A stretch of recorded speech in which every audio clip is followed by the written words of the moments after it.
Il y a des nuits en mer qui ne ressemblent à aucune autre. Des nuits où le silence n'apaise rien, où chaque lumière au loin semble incertaine, où même les bateaux les plus solides paraissent soudain dérisoires face à l'immensité.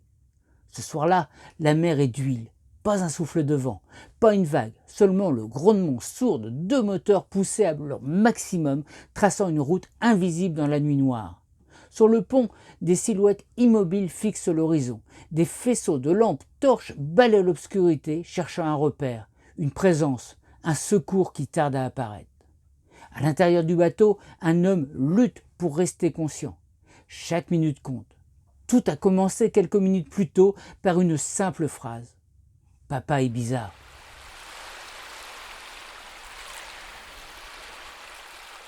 Nous sommes à Lefka, en mer Ionienne, sous une lumière éclatante de plein été.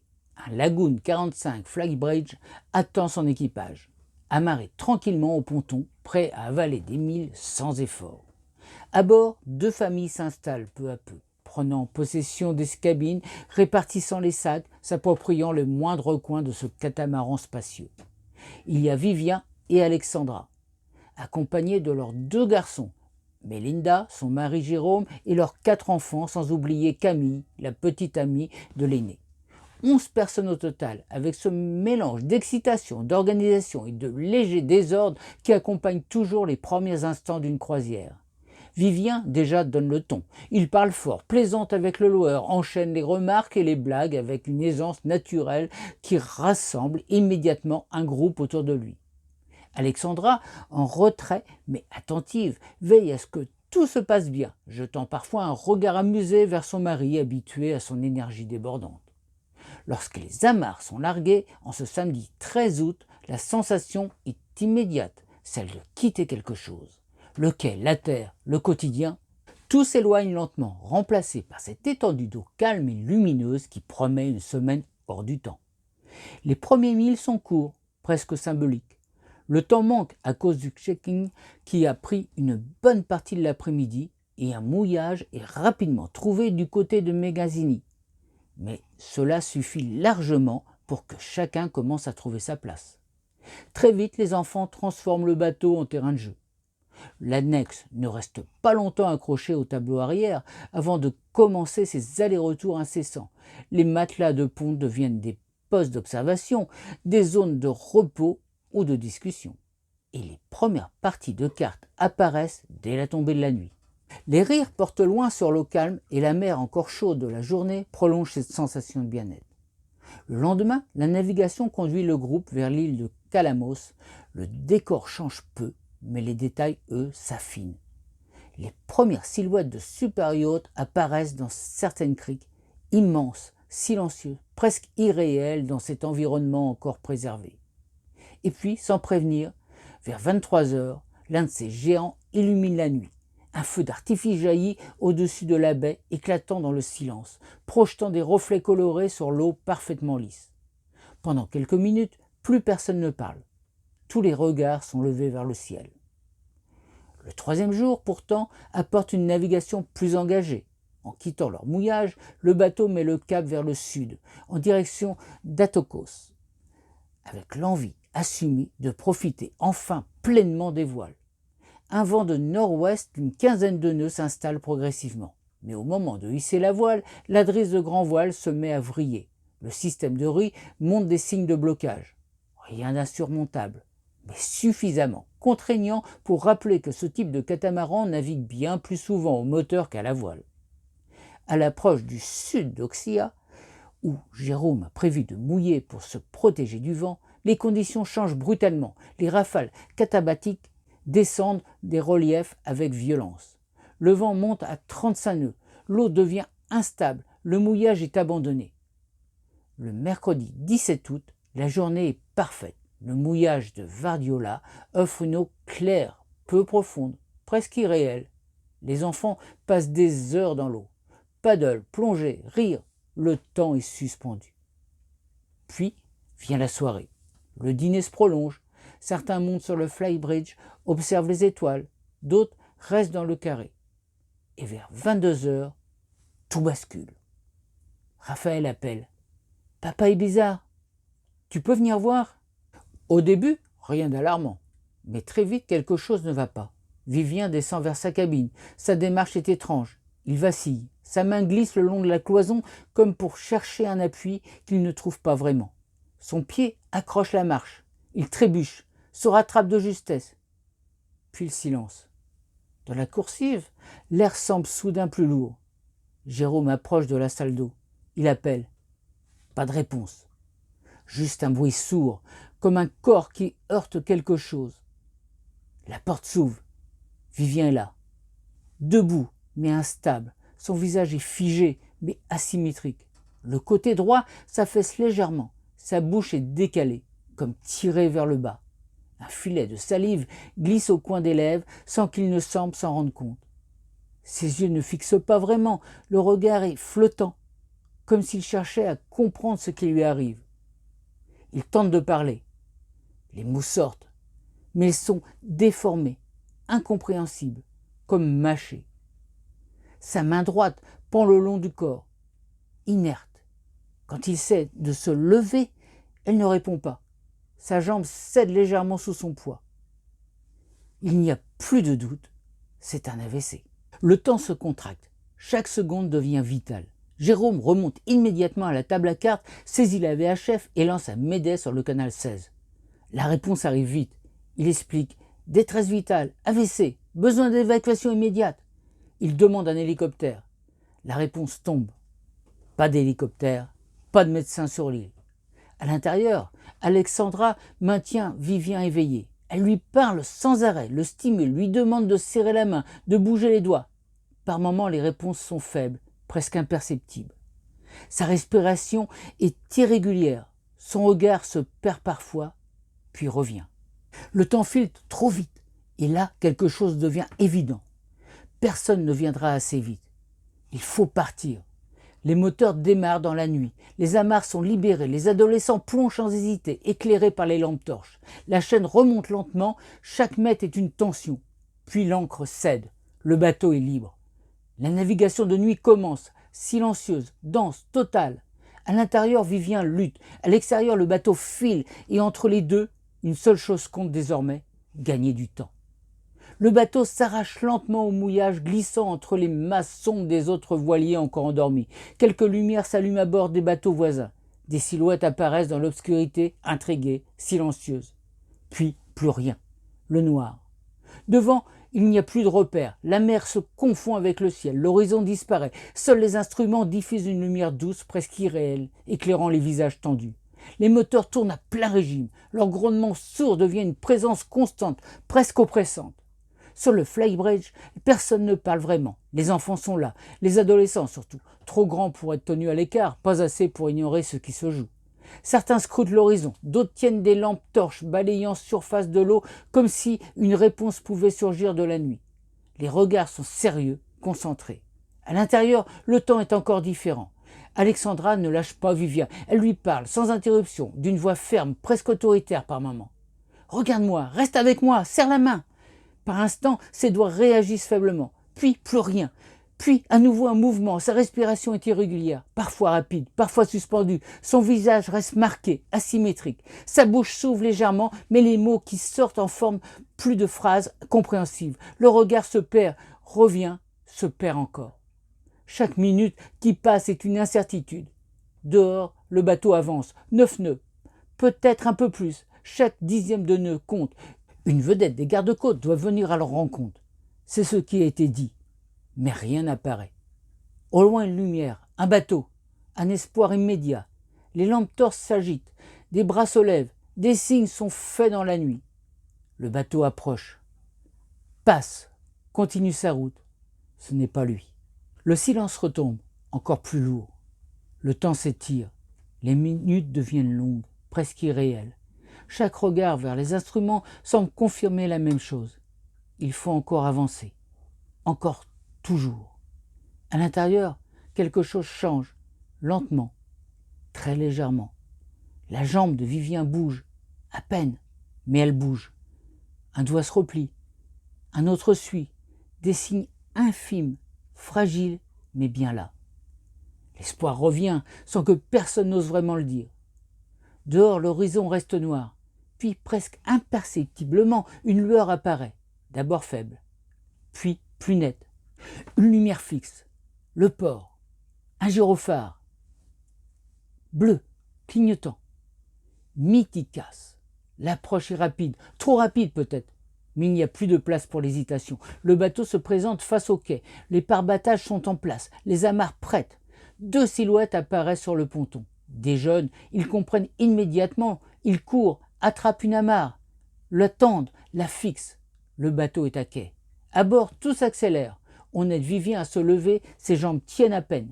Mais elles tiennent, il fait quelques pas, lents, déséquilibrés, mais réels.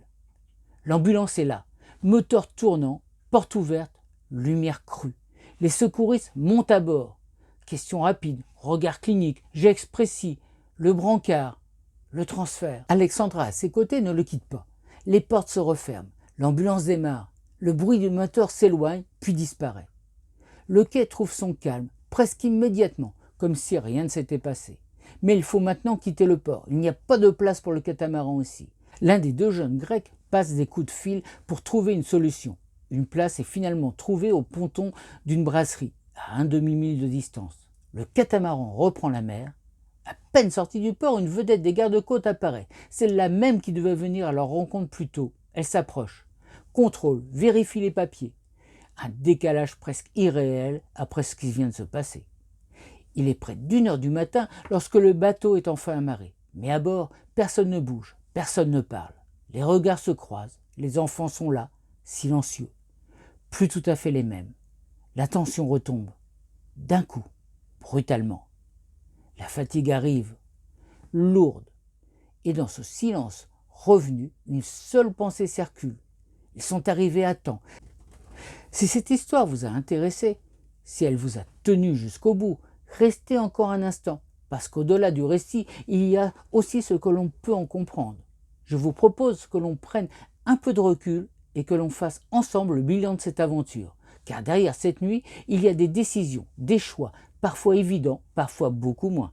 Et avant de poursuivre, si vous souhaitez soutenir la chaîne, vous pouvez le faire simplement. Un like, un partage ou un boost de la vidéo. C'est ce qui permet à ces récits d'exister et d'être entendus. Et je serais curieux d'avoir votre regard face à une situation comme celle-ci. Qu'auriez-vous fait? Attendre ou partir immédiatement? Vos réponses m'intéressent. Et si ce type d'histoire vous parle, vous pouvez vous abonner pour ne pas manquer les prochaines. On se retrouve tout de suite pour le bilan.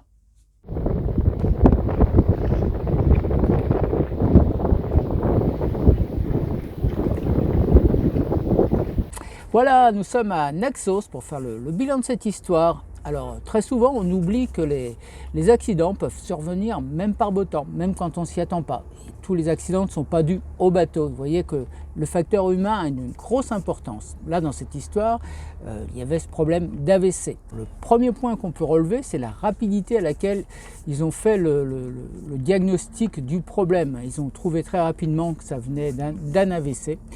Il faut dire que les signes sont relativement connus aujourd'hui, un affaissement, une paralysie d'une moitié du visage, une difficulté d'élocution, un problème pour se déplacer. Donc ils ont analysé très vite le problème et on sait que l'AVC, il faut agir très rapidement. Alors le point aussi qu'il faut soulever, c'est que nous sommes en Grèce, c'est un pays extrêmement touristique, mais ce n'est pas pour autant qu'il y a des secours qui sont vraiment organisés. Il est très difficile d'avoir ici des hélicoptères pour l'évacuation. Les médecins, il n'y en a pas dans toutes les îles, on a beaucoup d'îles très peu peuplées, voire désertes. Donc quand ce genre de problème arrive, il faut pouvoir les gérer seul. Il y a aussi la possibilité, bien sûr, d'appeler les secours. On sait qu'ils ont fait très bien fait. Le problème, c'est qu'il faut déjà parler relativement bien l'anglais pour se faire comprendre. Ça, c'est un point important à avoir en tête. Mais il faut savoir que vous pouvez aussi appeler les secours, le centre de secours de Toulouse. Je vous mets le numéro ici, comme ça si vous avez besoin, si vous avez un cellulaire, si vous avez un téléphone satellite, vous pouvez facilement les appeler. Et là, vous aurez quelqu'un qui parle français et qui pourra vous guider et coordonner les secours. là, ils ont pris la décision de rapidement quitter le mouillage, voyant que les secours étaient aléatoires et qu'en cas d'AVC, il faut agir très vite, sinon on aura des séquelles vraiment importantes, voire ça peut amener à la mort. Donc, ils ont pris la bonne décision, c'est de quitter rapidement le mouillage pour essayer de rejoindre une ville où il y a un hôpital où le malade pourra être pris en charge. Ils ont pris la décision de partir, mais on voit que tout s'est très bien passé parce qu'ils ont tous gardé leur calme. Le skipper était compétent, les adolescents sont restés calmes, ils ont plongé, ils ont levé les amarres de façon fluide, facilement. Ils sont remontés à bord, il n'y a eu aucune panique et ils ont pu sortir sans problème et prendre un cap vers l'hôpital de façon sereine et tout en gérant les problèmes de bord. Tout le monde s'est partagé le travail. La femme du blessé était à ses côtés, la tenue éveillée, l'a surveillé en permanence. Le skipper a pu gérer sa navigation, son épouse pendant ce temps-là gérait avec son téléphone les secours. Donc on voit que tout le monde était à sa place, tout le monde était calme et ça c'est extrêmement important dans ce genre de problème. D'ailleurs c'est quelque chose qu'il faut prévoir, je dirais, en amont. Il faut toujours prévoir ce genre de problème parce que l'accident aurait pu très bien arriver au skipper. Donc il faut qu'à ce moment-là, l'équipage continue de pouvoir gérer. C'est-à-dire qu'il faut prévoir dès le départ un co-skipper, quelqu'un capable aussi bien que le skipper de gérer n'importe quelle situation. Je dirais même mieux, ce serait que l'ensemble de l'équipage connaisse la base du fonctionnement, c'est-à-dire puisse à tout moment savoir comment envoyer un SOS, un Mayday par la radio, comment appuyer sur la touche distress de la VHF pour appeler les secours. Il faudrait que tout ça soit affiché près de la table à cartes avec le numéro de MMSI du bateau. Voilà, toutes les données principales, la position, tout ça doit être préparé près de la table à cartes ou affiché dans le carré pour que tout le monde puisse se servir du matériel de secours facilement. Savoir où se trouvent les gilets, la pharmacie, tout le monde doit le savoir, pas uniquement une personne skipper. Donc prévoir effectivement un deuxième skipper de secours qui soit aussi capable d'emmener le bateau vers un hôpital dans ce cas-là. Ça c'est extrêmement important, faites-le de façon organisée avant chaque départ. Ça compte autant que de vérifier l'ensemble du matériel du bateau. Connaître les capacités de chacun à gérer le quotidien du voilier, c'est extrêmement important également. Un autre point essentiel qui est important à soulever, c'est que tout était rangé sur le bateau, c'est-à-dire qu'il faut absolument que tout soit prêt. Quand vous êtes dans un mouillage pour la nuit, vous devez pouvoir appareiller à tout moment et très rapidement, donc il ne doit y avoir rien qui traîne à l'eau, ni annexe, ni bouée, ni autre chose. Tout doit être clair sur le bateau, ça c'est vraiment important. Également, il faut prévoir des lampes si vous avez un bateau de location, prévoyez votre propre Petzl, des choses comme ça. Donc tout le monde doit pouvoir être équipé d'une lampe pour pouvoir à tout moment de nuit être efficace dans ses manœuvres. Quelque chose aussi qui est très important, c'est la formation. Avoir une formation minimum de secourisme, on voit que ça peut avoir une grande importance pour faire les bons gestes au bon moment, ne pas faire n'importe quoi, et aussi ça a cette capacité de pouvoir vous rassurer. Quand vous connaissez un petit peu ce qui se passe, naturellement vous allez être beaucoup plus rassuré que quand vous vous trouvez complètement démuni face à une situation. Là ça peut devenir problématique et ça peut créer une panique. Donc un conseil, essayez de vous former soit en entreprise, soit si vous partez sur du long cours, n'hésitez pas, vous avez des organisations comme Medidistance qui font des formations qui peuvent être intéressantes pour vous, qui vont vous permettre de gérer les situations en urgence et aussi de pouvoir mieux communiquer avec les centres de secours, comme je vous disais tout à l'heure, avec par exemple le centre de Toulouse qui coordonne les secours. Donc ça c'est très intéressant à avoir, une bonne formation. Voilà les amis, on finit ce bilan. J'espère que cette histoire vous a plu, qu'elle vous a appris des choses et j'espère vous retrouver bientôt sur la chaîne pour une nouvelle histoire. En attendant, n'hésitez pas à vous abonner, à liker, à booster la vidéo, à commenter parce que j'aime bien avoir vos commentaires, ça me permet de faire évoluer la chaîne, de comprendre un petit peu vers quoi vous voulez aller, et puis ça apprend beaucoup parce que votre point de vue est extrêmement important et très souvent ça permet à tous de s'enrichir. Voilà les amis, je vous souhaite à tous de belles navigations et je vous dis à bientôt pour la nouvelle histoire de mer.